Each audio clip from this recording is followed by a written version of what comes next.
52% of Americans report either suffering from anxiety on a daily basis or having suffered from anxiety at some point in their lifetime.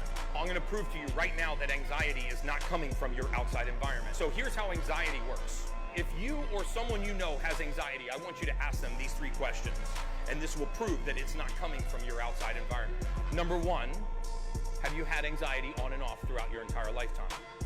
Usually the answer is yes, because it's a gene mutation. Let me get to that in a second. Number 2, can you point to the specific trigger that causes it? Most of the time they will say no. I can wake up in the morning with anxiety. I can be driving home from work on an otherwise innocuous day and I can be overwhelmed by anxiety.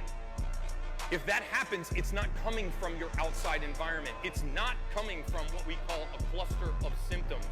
Abraham Lincoln was diagnosed 150 years ago with depression by a cluster of symptoms. We use the same diagnosis today to diagnose people with anxiety and depression. The third thing I want you to ask them is, do anti-anxiety medications work? And they will say no, they make me feel like a zombie.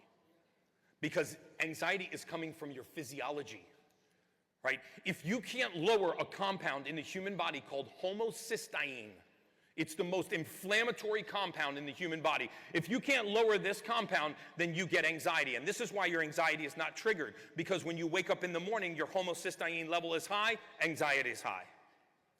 It has nothing to do with your outside environment. This is fixable. There is a cheek swab that we do. We take a Q-tip, we rub it on the